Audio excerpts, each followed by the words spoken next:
মানুষের কদর, এর সম্মান আদব সবগুলোকে ঠিক রেখে ওরা রমজান মাস অতিবাহিত করতে পারে। আল্লাহ তাআলা সেই তৌফিক দান করুন। সবাই বলুন আমিন।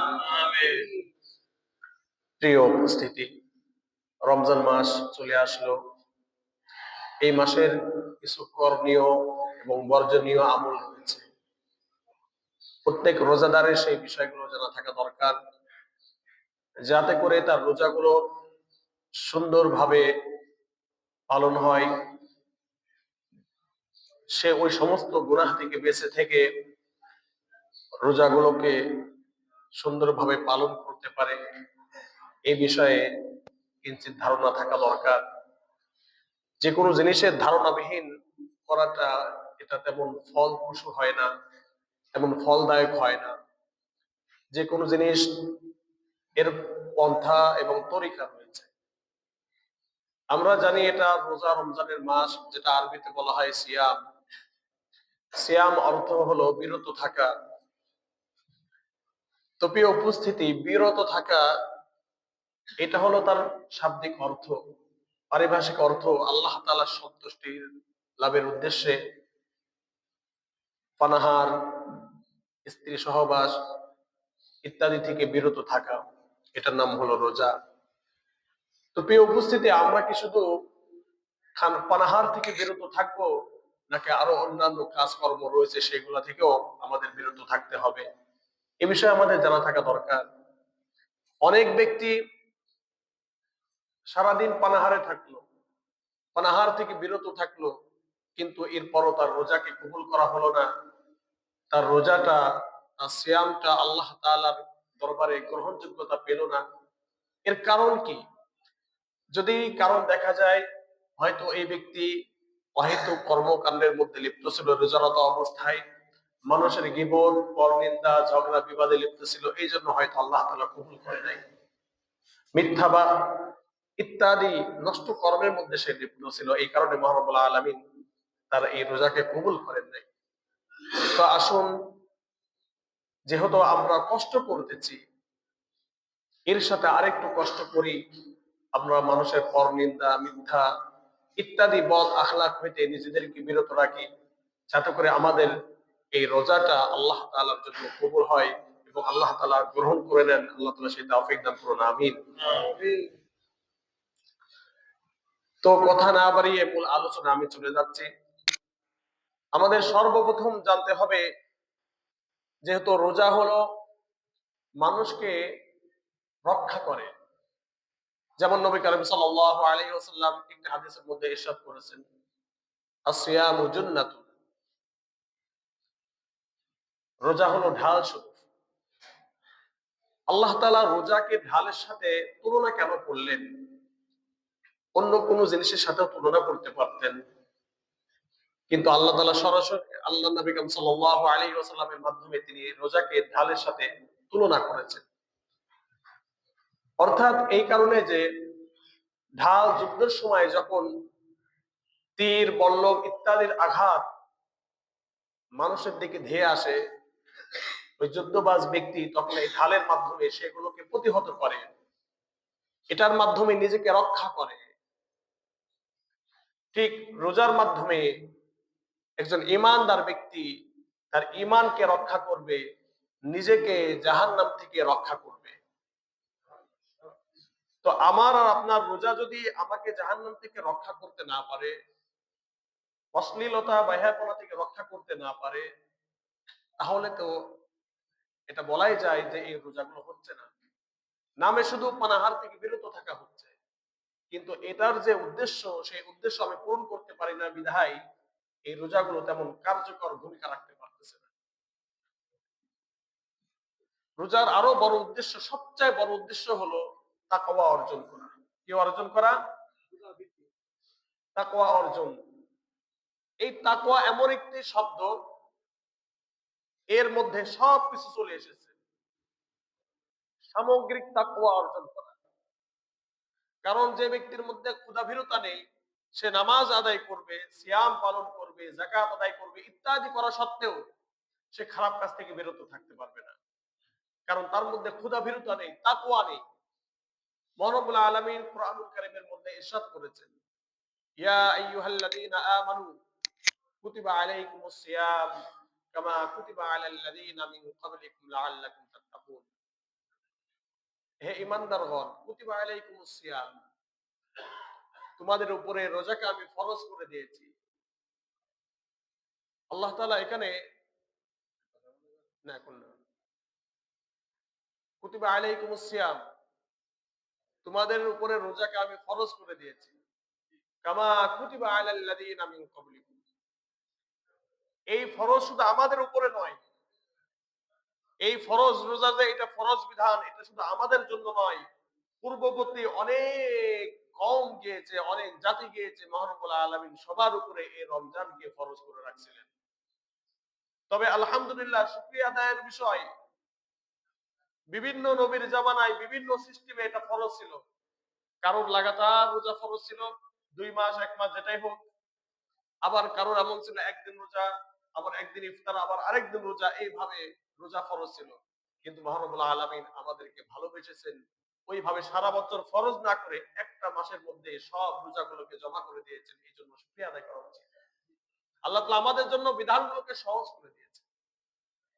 এই সহজ বিধান পাওয়ার পরও অনেকে নিজের জন্য কঠিন মনে করে, হেলায় ফেলায় এই ফরজ বিধানগুলো আর পালন করে না। এই উপস্থিতি আপনার কাছে প্রশ্ন রাখতে চাই, আজকে এই আল্লাহ তাআলা বিধান পালন করতেছেন না, আল্লাহ তাআলার সামনে আপনাকে দাঁড়াতে হবে, আপনি এটা বিশ্বাস করেন, অথচ এটা বিশ্বাস করার পরও আপনি আল্লাহ তাআলার বিধান থেকে বিমুখ, আপনি এটার প্রতি তেমন মনোনিবেশন করতেছেন না, আপনার মন উদাসীন, আপনি নিজেই উদাসীন। একবার চিন্তা করে দেখেন, মালাকুল মাউত কখন চলে আসে আমি আর আপনি জানি না। আজ এই রমজান মাস চলে এসেছে আমাদের কাছে, কতজন মানুষ দেখবেন এই রমজানের রোজা না রেখে আগের মতোই জীবনযাপন করতেছে, অর্থাৎ পানাহার ওপেনেই করে বেড়াচ্ছে। হোটেলগুলো এখনো খোলা, যে সমস্ত জায়গাগুলোতে দিনের বেলা পানাহার করা হয় সেই জায়গাগুলো এখনো ওপেন করে দেওয়া হয়েছে।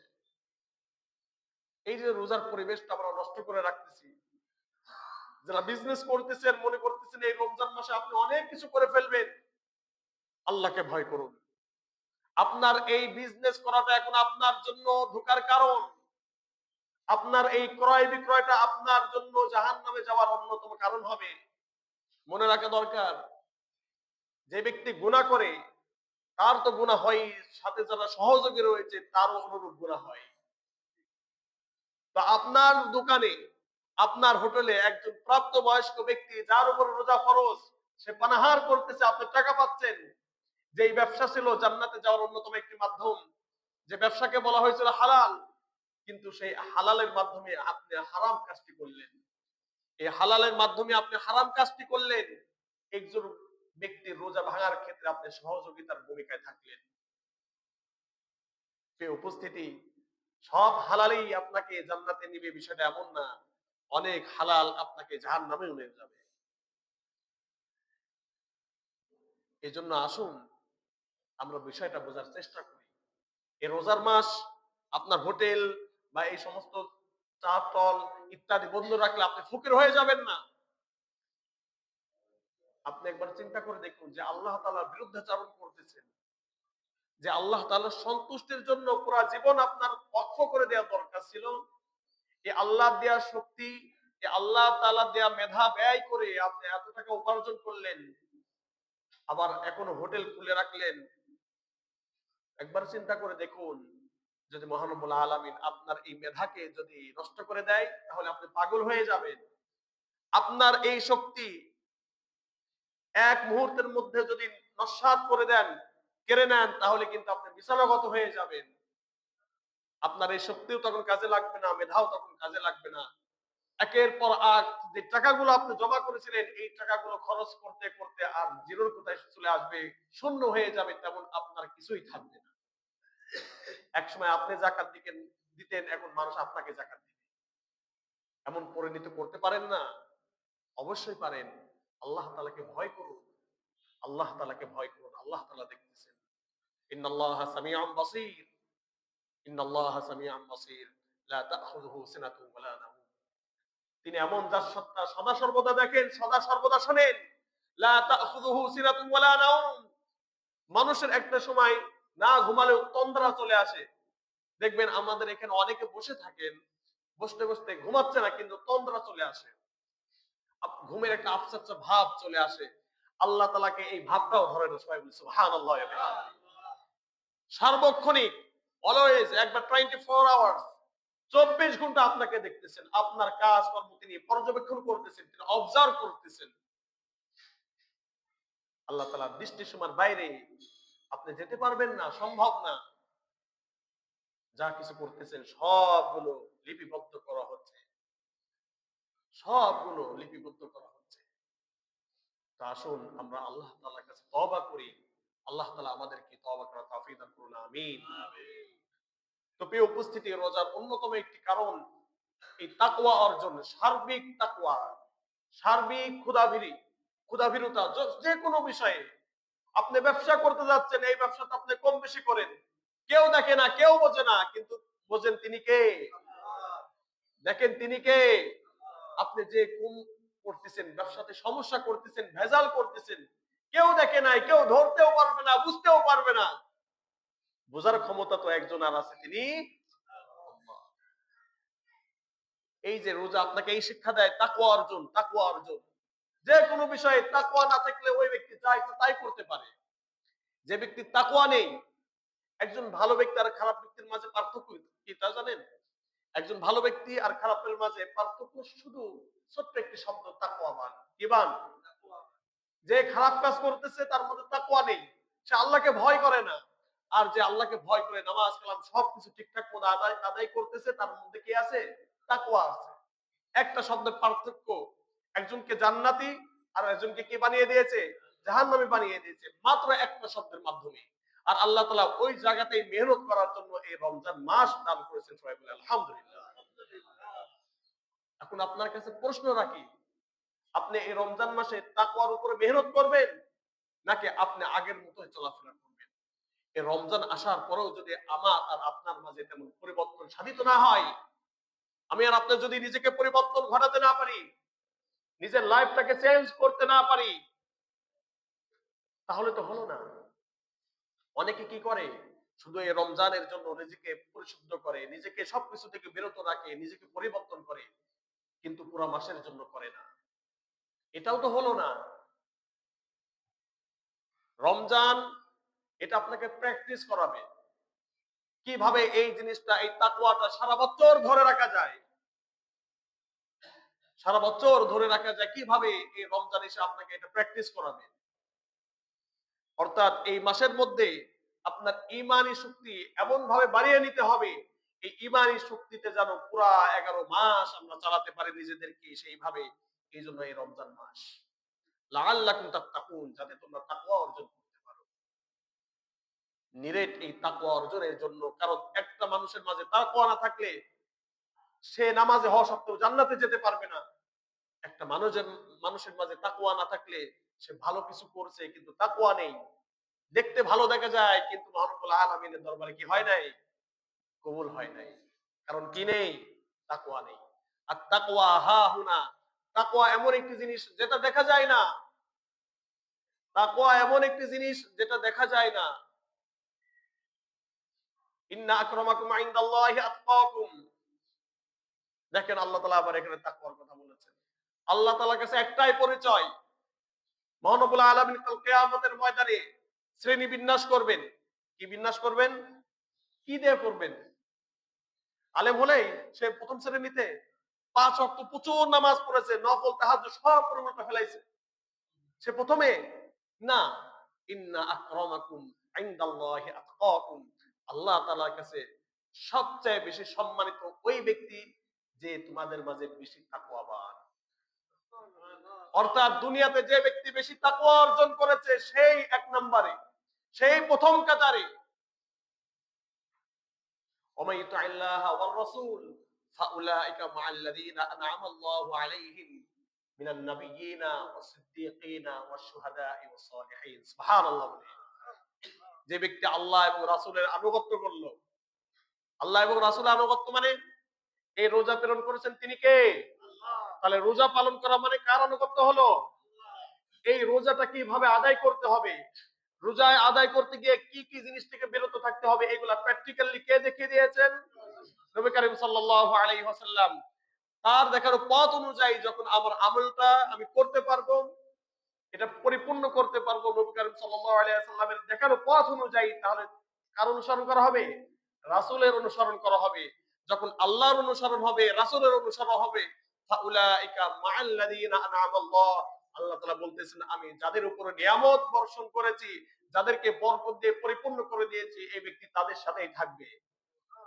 দুনিয়াতেও তাদের সাথে থাকবে, কাল কিয়ামতের ময়দানেও তাদের সাথে থাকবে। সবাই বলি সুবহানাল্লাহি ওয়া বিহামদিহি। মিনান নাবিয়্যিন, নবীদের সাথে, শুহাদা ওয়াস সালিহিন, সিদ্দীকিন, সত্যবাদীদের সাথে তারা থাকবে। একবার চিন্তা করুন, আপনার কাতার যদি মিলে যায় কার সাথে? নবীদের কাতারের সাথে, তাহলে কতই সৌভাগ্যবান ওই ব্যক্তি যার কাতার কার সাথে মিলে গিয়েছে? নবীদের কাতারের সাথে। এই কাতার মেলানোর জন্য একটা কাজই করতে হবে, সেই কাজটার নাম হলো তাকওয়া, খোদাভীরুতা। সর্বক্ষেত্রে আপনি গুনাহ, তাকওয়াটা কি জিনিস আপনাদেরকে তাকওয়াটা বুঝাই। ধরেন কেউ দেখে না, দুইটা প্রকার মানুষ, দুই ভাবে বিরত থাকে। কয় ভাবে?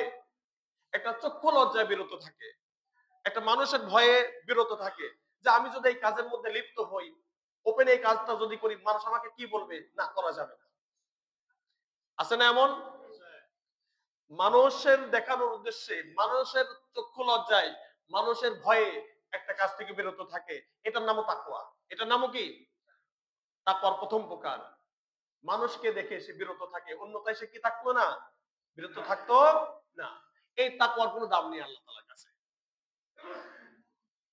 সে মূলত বিরত থাকছে। হ্যাঁ, একটা ভালো কাজ করেছেন, এই এটা যদি সে কন্টিনিউ করতে থাকে, একসময় তার আসল তাকওয়াটা চলে আসবে। যারা মানুষের ভয়ে, চক্ষু লজ্জার ভয়ে বিরত থাকে, তারাও একসময় কি হবে? তাকওয়া অর্জন করতে পারবে ইনশাআল্লাহ। তবে বাদ দেওয়া যাবে না। তো তাকওয়ার উদাহরণ আপনাদেরকে বুঝাচ্ছিলাম, তাকওয়া কি জিনিস। ধরেন আপনার একটা গুনাহ করতে মন চেয়েছে, যে গুনাহ করতে গেলে দুনিয়ার কোনো চোখ আপনার দিকে নেই, অর্থাৎ দুনিয়ার কোনো মানুষ আপনাকে দেখবে না, কোনো যন্ত্র আবিষ্কার হয় না আপনার এই জিনিসটা ধরা, শুধু আপনিই জানেন আপনি কি করতে যাচ্ছেন। রাতের অন্ধকার বা চক্ষু হারালে, মানুষের চক্ষু হারালে আপনি এমন জায়গায় একটা কাজ করতেছেন, কেউ দেখতেছে না। দেখেন তিনি কে? যদি আপনার দিল সাক্ষ্য দেয়, ও আল্লাহর বান্দা, তুমি মানুষের চোখ ফাঁকি দিয়েছো, তুমি মানুষের চোখ ফাঁকি দিয়ে তুমি অন্ধকার জায়গায় চলে এসেছো, তোমাকে কেউ দেখছে না, তোমার আশেপাশে কেউ নেই, এই কাজটা, এই গুনার কাজটা যদি তুমি করে ফেলে, তাহলে কেউ বুঝবে না, কোন যন্ত্র দিয়েও এটা ধরা যাবে না। কিন্তু আল্লাহর বান্দা, তোমার রব কিন্তু তোমাকে দেখেন, তোমার রব কিন্তু তোমাকে দেখতে পাচ্ছেন, অতএব এই কাজ থেকে বিরত থাকো, অতএব এই কাজ থেকে বিরত থাকো। আপনার দিল যদি সাক্ষ্য দেয় এই বিষয়টা, তাহলে বুঝবেন যে আপনার তাকওয়ার প্রথম কোয়ালিটি যে তাকওয়া, সেটা অর্জন হয়ে গিয়েছে। আলহামদুলিল্লাহ। আমরা চেষ্টা করি, আমাদের চেষ্টা অব্যাহত রাখি, আমরা যেন সেই প্রথম কোয়ালিটির তাকওয়াটা অর্জন করতে পারি। আল্লাহ তাআলা আমাদের সেই তৌফিক দান করুন, আমিন। প্রিয় উপস্থিতি, তাকওয়া আলাদা কোন জিনিস না, এটা দেখা যায় না। এই রমজান মাসে আমরা অনেক জিনিস তাকওয়ার বহিঃপ্রকাশ ঘটাই, অনেক জিনিস থেকে বিরত থাকি, অনেক জিনিস থেকে মন চাচ্ছে তারপরও করি না। দেখবেন যে ব্যক্তি রোজাদার, সে পানি খেতে মন চাচ্ছে, তৃষ্ণা লাগছে, সে ইচ্ছা করলে খেতে পারে, কেউ জানবে না যে রোজা ভেঙে দিয়েছে, কিন্তু দিল বলে যে রোজা ভাঙিস না। দিল বারবার তাকে বিরত রাখে। এটার নাম তাকওয়া। This is the faith. এটার নাম হলো তাকওয়া। এই যে আপনাকে বিরত রাখতেছে খারাপ কাজ থেকে, আপনি যদি চক্ষু আড়ালে পানি খেয়ে বসেন, তাহলে কেউ দেখবে? আপনি যদি সবার সামনে আগেকার মতোই আচরণ করেন, রোজাদার ব্যক্তি যেভাবে আচরণ করে আপনি সেই আচরণটাই করতেছেন, তাহলে কেউ দেখবে, কেউ বুঝবে? কিন্তু যে বুঝার তিনি তো ঠিকই বুঝবেন। এই যে আপনি চক্ষু আড়ালে কোনো কিছু করলেন না, রোজাকে ঠিক রাখলেন, মন চাচ্ছে, মনের সাথে যুদ্ধ করলেন, এটার নামই তাকওয়া। আর এইভাবে আপনার কি অর্জিত হবে? তাকওয়া অর্জিত হবে। আপনার তাকওয়াটা শানিত হবে, আপনার ইমানের শক্তি বৃদ্ধি পাবে। আর এই ইমানের শক্তি যখন বৃদ্ধি পাবে তখন আপনি সুন্দরভাবে 11 মাসটা চলতে পারবেন, গুনাহ থেকে মুক্ত থাকতে পারবেন। কিন্তু আমাদের অবস্থা এমন, রমজান মাস শেষ, আমারও সব শেষ। রমজান মাস শেষ, আমারও সব শেষ। এই তাকওয়া কোন কোয়ালিটির আল্লাহই ভালো জানে। এমন যেন না হয় রমজানের সাথে সাথে আমার সব শেষ হয়ে গিয়েছে, আপনি সাক্ষ্য দিলেন এতদিন যা কিছু করেছে সব মানুষ দেখানো করেছে। আল্লাহ তাআলাকে যদি সন্তুষ্টির জন্যই হতো তাহলে আপনার এত তাড়াতাড়ি পরিবর্তন হতো না। তো আসুন, মানুষকে না দেখিয়ে একমাত্র আল্লাহ তাআলার জন্য রোজার গুলো পালন করি। আল্লাহ তাআলা আমাদের সেই তৌফিক দান করুন, আমিন। এখন আপনি রোজা রয়েছেন, সারাদিন কি কাজগুলা করবেন? অনেকে খেলাধুলার মধ্যে লিপ্ত থাকে, অনেকে বাড়িতে শুয়ে বসে সময় কাটিয়ে দেয়, অনেকে গল্প গুজব আড্ডা বিভিন্ন খেলার মধ্যে লিপ্ত হয়ে সময়টা নষ্ট করে দেয়। আপনি রমজান মাস কিছু নেই, এই কারণেই আর কোনো কাজ নেই। স্বাভাবিকভাবে আপনি অন্য সময় যে কাজগুলো করতেন, যে কাজগুলো আপনার প্রয়োজনীয়, আপনার করা দরকার, সেই কাজগুলো আপনি করবেন, সেই কাজগুলো আপনি আঞ্জাম দিবেন। তবে এটা লক্ষণীয় যে কাজ, হার্ড ওয়ার্কিং, কঠিন কাজ যদি আপনি করতে থাকেন, এতে আপনার শরীরের পরিশ্রমটা বেশি হওয়ার কারণে রোজা ভাঙার উপক্রম হতে পারে। এমন কাজ থেকে বিরত থাকবেন বা এই কাজগুলো একটু কমাই দিবেন, যাতে করে আপনার রোজা ভাঙার উপক্রম না হতে হয়। রোজা থাকা অবস্থায় 1 নাম্বার মৌখিক জিকির করতে হবে। কি জিকির করতে হবে? মৌখিক জিকির। মৌখিক জিকির গুলা কি কি? এই জিকির গুলা সবার মুখস্থ। অমুকের সাথে গল্পে লিপ্ত না হয়ে অনেকে লুডু খেলে, অনেকে লুডু খেলে। আপনি কি জানেন লুডু খেলাটা হারাম? কখনো এই জ্ঞানটা আছে? মসজিদের মধ্যে বসে বসে লুডু খেলে, আজীব এক প্রাণী। এতই আপনি কেয়ারলেস হয়ে গেলেন, এত জ্ঞানটা এত সুন্দর কথা কিভাবে আমাদের গেল? এটাকে লুডো খেলার মাস? এটা তো খেলা থেকে বিরত থেকে আমল করার মাস। হ্যাঁ, আপনি কোন খেলা খেলতে পারবেন না আমি এটা বলতেছি না, খেলবেন, তবে পরিমিতি বোধ আছে, কম সময়ের মধ্যে খেলবেন। আপনাকে বেশি বেশি ইবাদত করতে হবে, পুরো রমজান মাস ইবাদত বাড়িয়ে দিতে হবে। সাহাবারা ইবাদত বাড়িয়ে দিতেন, নবীরা ইবাদত বাড়িয়ে দিতেন, আইম্মায়ে মুজতাহিদগণ ইবাদত বাড়িয়ে দিতেন।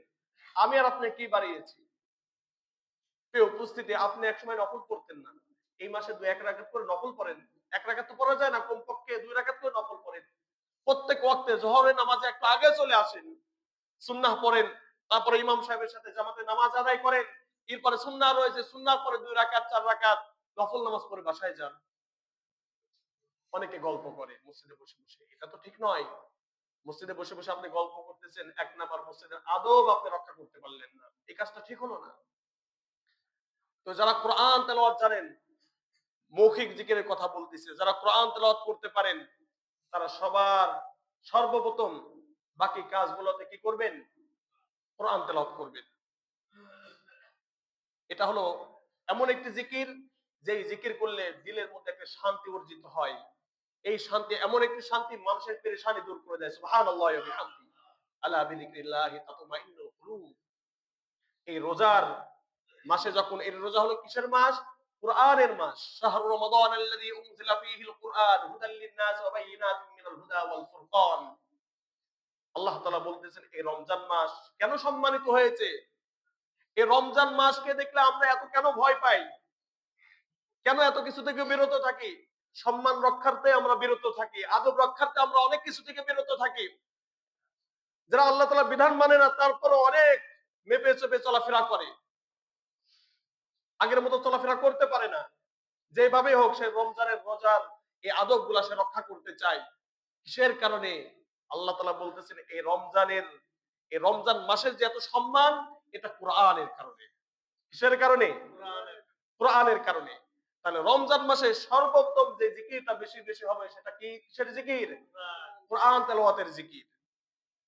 এবার প্রশ্ন থেকে যায়, কতজন মানুষ কোরআন তেলাওয়াত করতে পারে? কতজন মানুষ কোরআন তেলাওয়াত করতে পারে? আমি আর আপনি তো কোরআন তেলাওয়াত করতেই পারি না। অথচ এমন হওয়া দরকার ছিল মুসলমান নামে সে কোরআন তেলাওয়াত করতে পারবে, এবং এটা একেবারেই সাবলীল। মুসলমান নামে সে কোরআন তেলাওয়াত করতে পারবে এবং এটা একেবারে কি হবে, সাবলীল হবে, একেবারে স্বাভাবিক হবে। কিন্তু বড় আফসোস পরিতাপের বিষয়, আমাদের বাচ্চাগুলো ইংরেজি রিডিং একবারে অনর্গল করে দিচ্ছে, সব ভাষার উপরে মেহনত হচ্ছে, আইএলস এই সে হাফিজের কত রকমের পরীক্ষা হচ্ছে ইংলিশের উপরে, কিন্তু কোরআনের উপরে কোনো পরীক্ষা নেই। আমার বাচ্চাকে কোরআনের যেই আরো বেশি কষ্টের বিষয়, যে যে বাচ্চাটিকে কোরআন শেখার জন্য যে টিচার রাখা হয়েছে তার বেতন একবারে নগণ্য, একবারেই নগণ্য। আবার বলে হুজুর এত টাকা বেতন কেন নেবেন, মিয়া আপনি এত টাকা দিচ্ছেন আর হুজুর আসলে আপনার ফকির হয়ে যান, এত বড় ফকির কিভাবে হলেন আপনি? যা হোক ওইদিকে আমি যাচ্ছি না। আপনার তো উচিত ছিল আপনার বাচ্চাকে এই কোরআন তেলাওয়াত শিক্ষা দেওয়া। আপনার বাচ্চা যদি তার প্রতিদিন ক্লাস রুটিন অনুযায়ী পড়াগুলো কমপ্লিট না করে আপনি খেপে যান, আপনি তার উপরে রাগান্বিত হন, তাকে ধমক টমক অনেক কিছু দিচ্ছেন, কিন্তু আপনার বাচ্চা যে নিয়মিত কোরআন তেলাওয়াত করে না, আপনি কতদিন ধমক দিয়েছেন? কারণ আপনি নিজেই কোরআনের প্রতি গুরুত্ব প্রদান করেন নাই, আপনি নিজেই কোরআন তেলাওয়াত করতে পারেন না। আজ আমাদের কি অবস্থা, আমাদের সমাজের 98% মানুষজন কোরআন তেলাওয়াত করতে পারে না, আর 2% পারে, এর মধ্যে 1.5% মানুষের কোরআন শুদ্ধ নেই। 98% কোরআন তেলাওয়াত করতেই পারে না, আর 2% পারে, তার মধ্যে 1.5% এর কি নেই, কোরআন তেলাওয়াত শুদ্ধ নেই। এবার একবার চিন্তা করে দেখেন তো, হুজুর আপনি বেশি কথা বললেন, বাড়িয়ে বললেন, এবার আপনাকে বাড়িয়ে কিভাবে বলি, এই এলাকার মধ্যে শুদ্ধ করে কোরআন তেলাওয়াত কতজন করতে পারে? আপনি একটু হিসাব করে দেখুন। আর অশুদ্ধ ভাবে কোরআন তেলাওয়াত করতে পারে এই এলাকার কতজন মানুষ, আপনি একটু হিসাব করে দেখুন। প্রিয় মা ও বোনেরা, আপনার বাচ্চাকে কোরআন শেখানোর দায়িত্ব এটা আপনার। আপনার যে কোনো মাদ্রাসাতে হুজুরকে ঠিক করুন, হুজুর আমার ছেলেকে আমি 1 ঘন্টা পড়াবো প্রতিদিন, আপনি প্রতি মাসে 3,000 4,000 যে টাকা চান আমি দেবো, টাকা খরচ করুন। এই টাকা যদি কোরআনের পিছনে খরচ করেন তাহলে ফেরত দেবেন তিনি কে? আল্লাহ দিবেন। আল্লাহ তাআলা আমাদের সেই তৌফিক দান করুন, আমিন। তাহলে 1 নম্বরে কি কাজ করতে হবে? কোরআন তেলাওয়াত বেশি বেশি করতে হবে।